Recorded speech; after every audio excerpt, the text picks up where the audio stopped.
I don't wanna hear anymore. Teach me to listen. I don't wanna see anymore.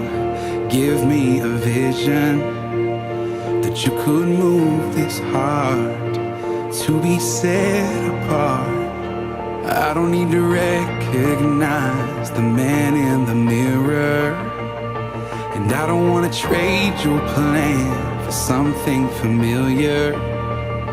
I can't waste a day, I can't stay the same.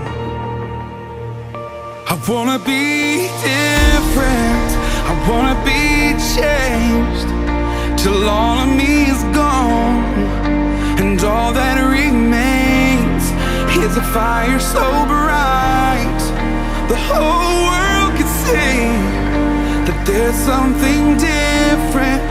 So come and be different in me.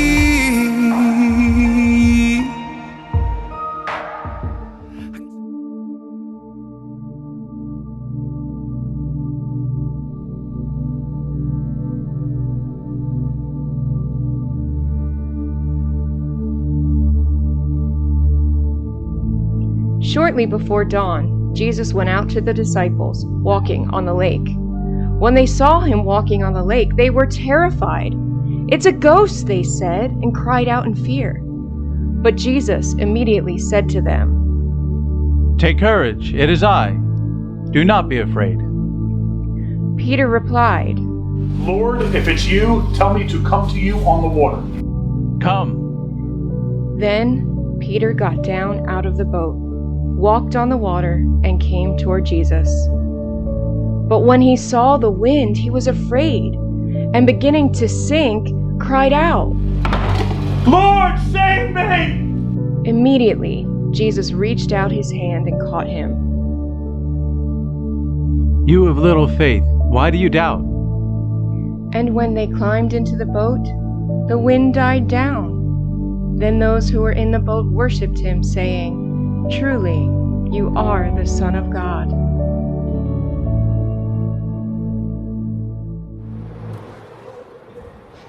God, so often I come to you with lists and demands. Like a tornado, I spew them out as commands. The next task, I move on with my day, completely missing what you have to say. The noise of the world clogs my ears and clouds my mind with fog and fears. I need you to clear my senses, O Lord. Give me a heart in tune with your word. May I be eager to hear your voice. May I listen continually, and may that be my choice. Amen. At certain points in the creative process and in life, we may rely too much on our preconceived ideas about how things will turn out. We think we know the outcome of things before they happen. Our egos get in the way of seeing all the possibilities that life brings. For example, what do you see here? I heard something. A bird. Okay. A bird. A rabbit. Anything else? So when I first saw this, I skipped up. Right? So some people see ducks, some people see birds, some people see rabbits. All right. How about this next one?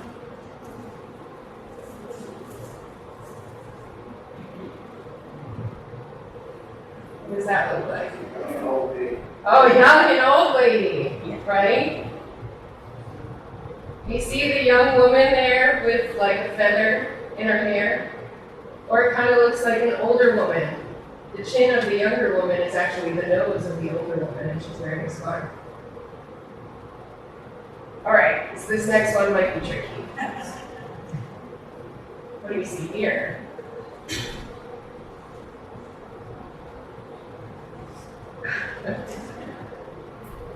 Charlie's raising her hand in the back. I feel like she knows the answer to this. What do you see, Char? A gorilla! Just kidding, she didn't know the answer. But there's actually no right or wrong answer.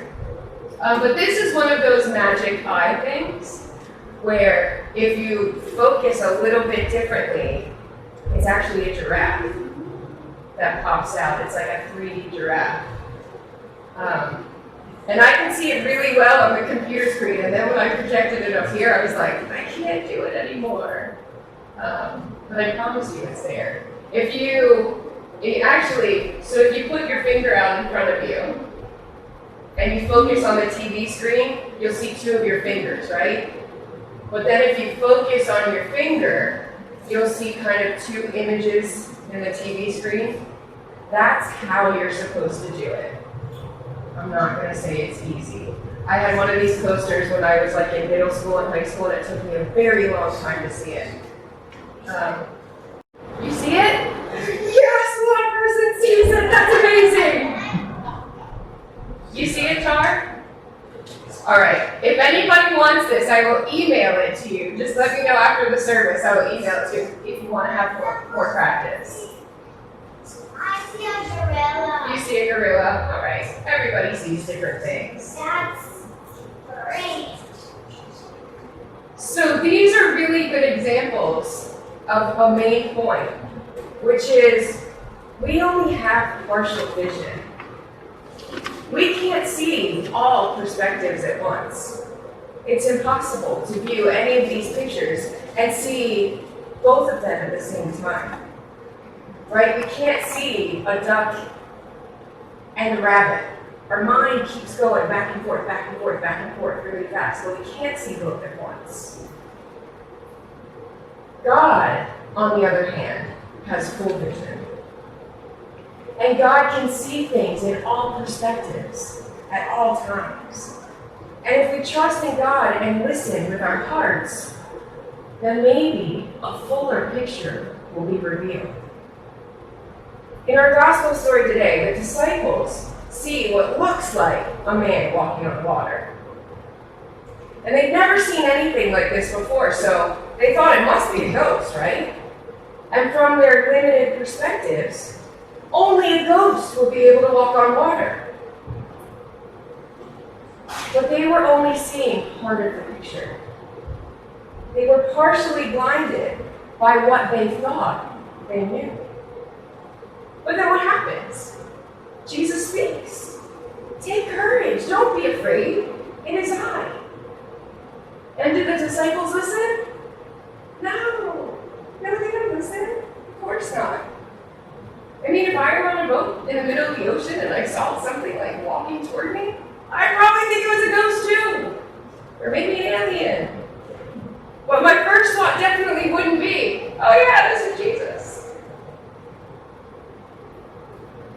So Peter gets the idea, I'm going to test this ghost. Or alien, whatever. So he says, okay, all right, Jesus, if this is really you, then command me to walk on water. Because Peter's thinking, I can't walk on water. This is an impossible feat. But then Jesus says one word, come. And this time, Peter listens. So when Peter woke up that morning, do you think he thought his day would include walking on water?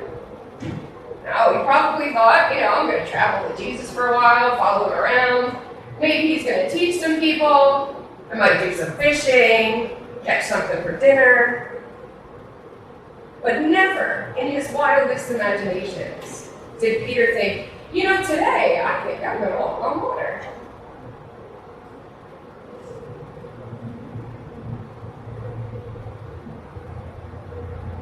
But Peter listened. Peter listened and he had faith. And those two things aren't easy to do. With all of the commotion in the world around us, it's hard to hear the voice of God. And I think it's even harder to have faith, even when you do hear that voice.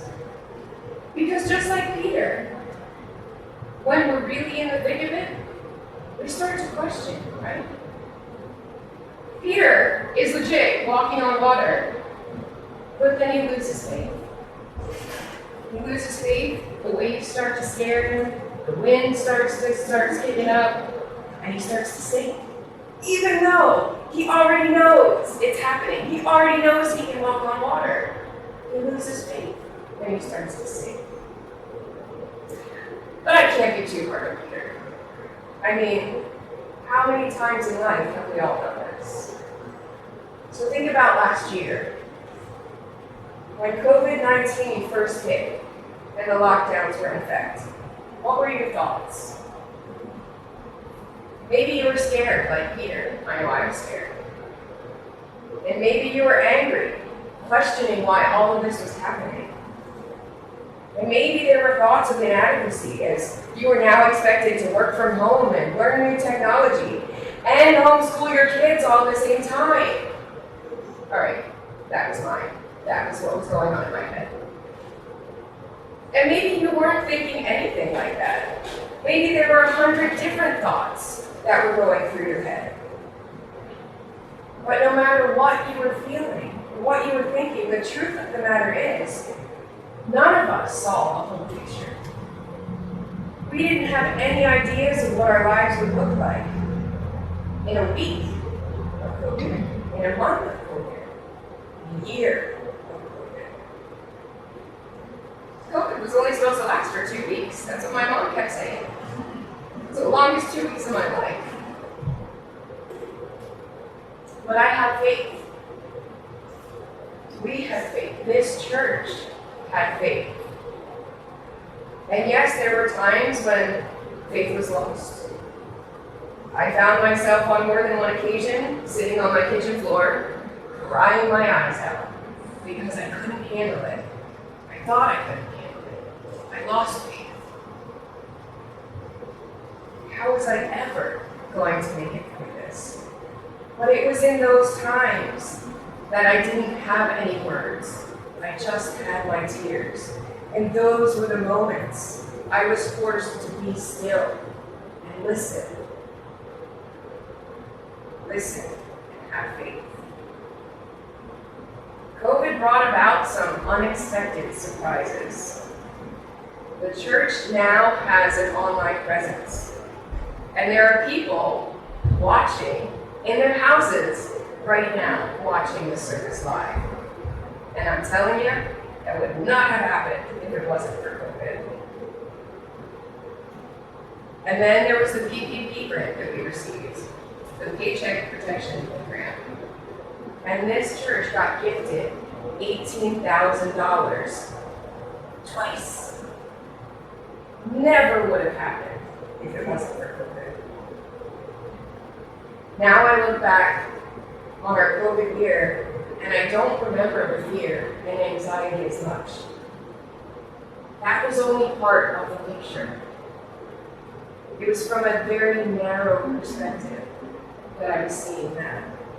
I look back now, and I think about all the bonds that were created. Our worship team, our drama team, our calling ministry, keeping everyone connected.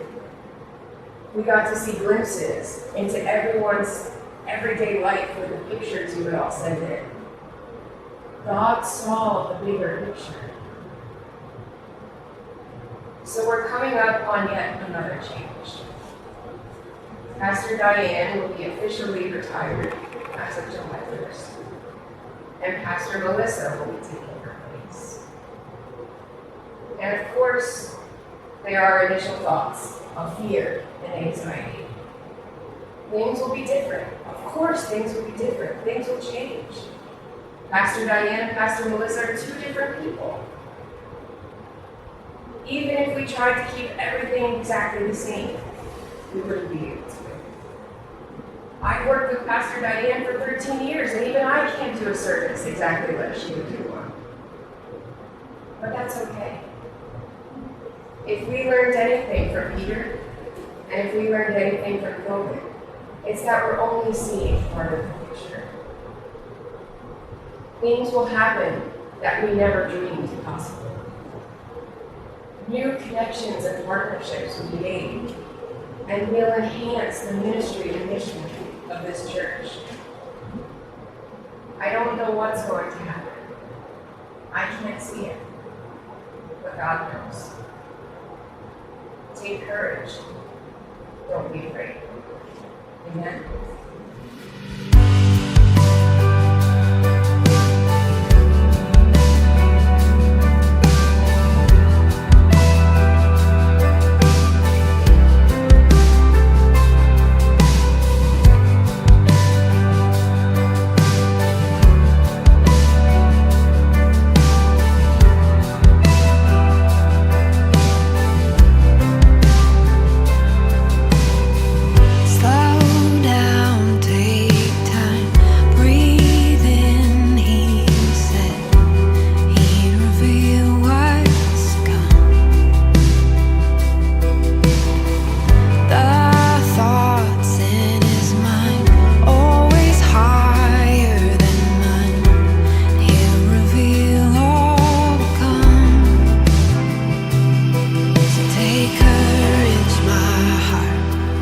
Stay steadfast, my soul.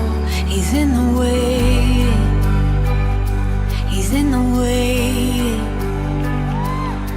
And hold on to your hope as your triumph unfolds. He's never failing. He's never failing.